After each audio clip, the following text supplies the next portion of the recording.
Alright, so hey guys, it is Javid with the Javid's channel. I want to talk a little bit about a couple of things. A little bit disoriented today, so please bear with me. Okay, so as you can see from the topic on the screen, on the title of the video is what's really going on with this Adderall shortage, and what does it what's going on with it. Okay, so my biggest thing is that as someone who has been taking ADD medications for the majority of my life since I was 8 years old, so for a really long time. It's really frustrating when you get in a situation where your mind gets so used to a certain type of chemical crutch, if you will. It's kind of like a crutch the person uses to walk with, and I know a lot of people think that this is not a real disorder, and the reality is that nothing could be further from the truth. The neuroatypical condition of ADHD or ADD, attention deficit disorder, is very real.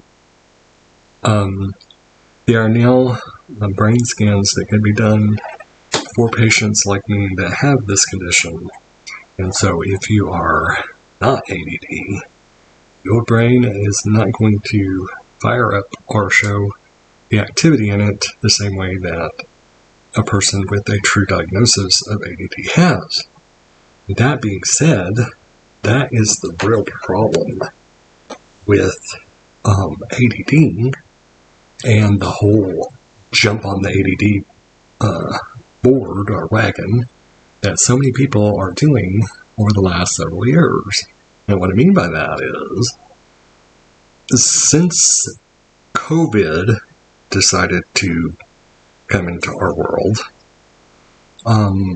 there are so many people that hopped on these mass advertisements on Facebook, all over Twitter, all over Facebook, all over social media, saying if you're suffering from adult ADD, call this number and set up a telemedicine appointment.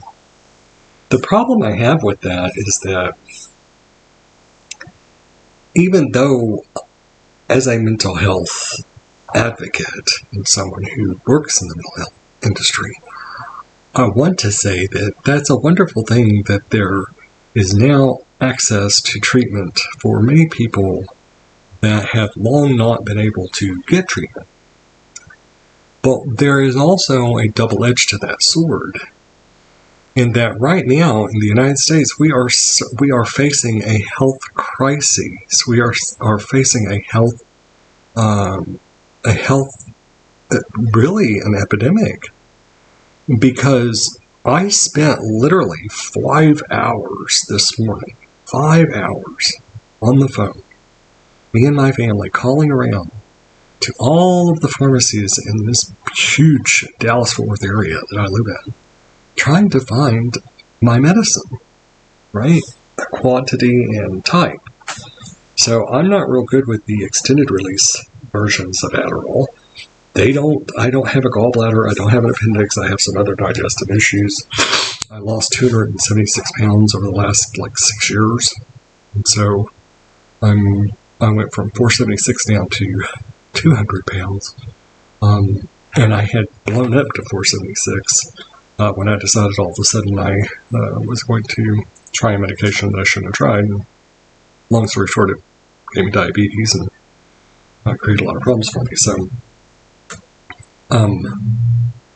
just be careful, because a lot of times when we think that something may be good for us, it may not necessarily be as good for us as we think.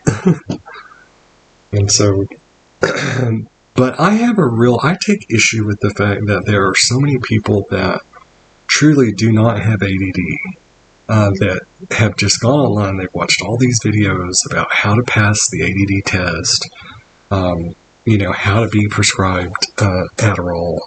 And these people are using this medication abusively. They're using it as a party drug. They're using it as a study aid, which it has been proven over and over again that people that take Adderall do not perform any better on people that do not have ADD, I should say, do not perform any better on academic testing or quizzing than people who do have ADD.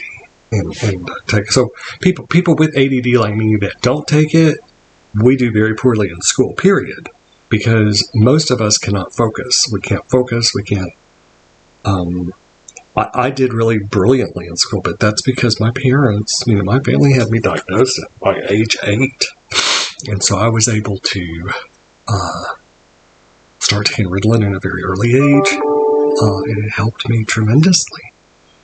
So I was very, very lucky for that to be the case. Now, that being said, my biggest problem is that, I'm having a lot of problems with all of these people that are taking this medication that really just simply don't need it. Okay? And that's a reality. And so, as much as people want to deny it, there are a lot of people taking this medication that have no business taking it, shouldn't be taking it.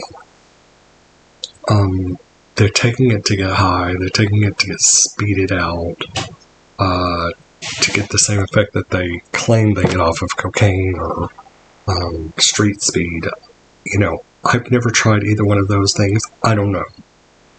But I can tell you that I don't know why we live in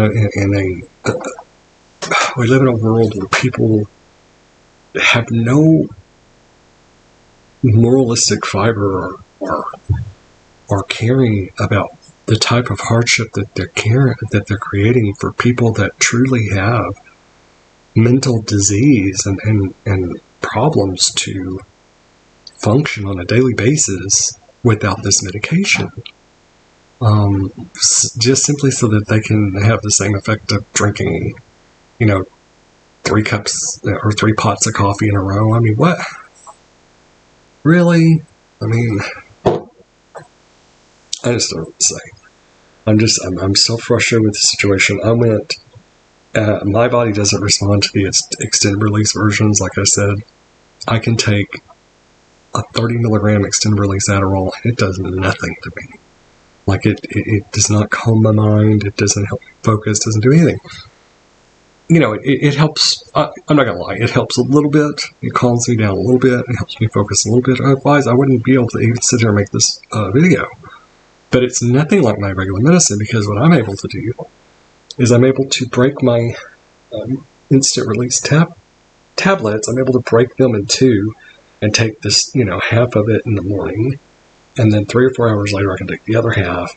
3 or 4 hours later I can take the other half, and then 3 or 4 hours later I take the other half. And so it helps me to manage my medication all through the day as I need it, to keep me on task and to keep me motivated, to keep me from jumping from subject to subject to subject without any control over it. So that's my biggest thing, is that I'm just, I'm to a point where I'm angry and I'm upset because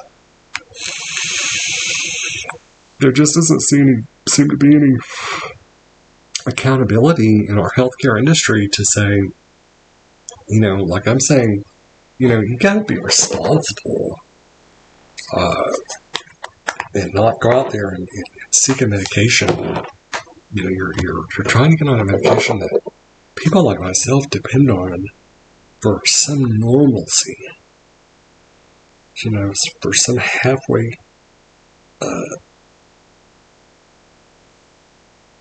normal, decent type of life. And then when people go out here and take this medicine without needing it, they've created a shortage in our country that is creating havoc. It is creating literally, there are millions of people with ADD that cannot go to work, cannot take care of their kids, cannot, finish their schoolwork, cannot do the things that they need to do in order to succeed in life.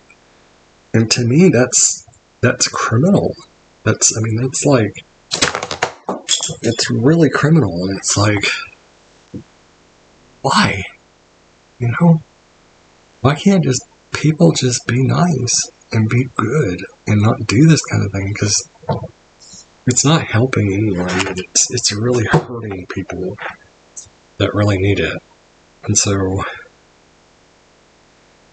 I know that the people who are in that boat that are getting this medication illicitly, and it is illicitly, if you're taking a ADD quiz at your doctor's office or on an online form, and you've already studied how to pass that quiz so that you will be diagnosed with that, and if you know for a fact that you really don't have that, you really don't have that issue, but you want to get this good feeling that all these people have been telling you about, that's sad.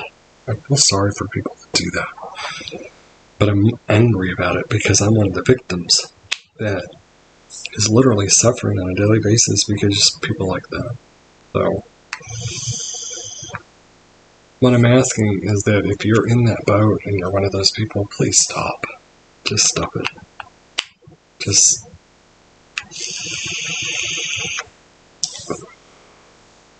You're really creating a hardship for people like me. I am in the last year of my master's degree, and I would beg you to stop. Because without this medication, I'm not going to be able to finish. I'm not going to be able to finish my school. And it's like, you guys, you'll be able to do what you need to do without it. So stop this nonsense.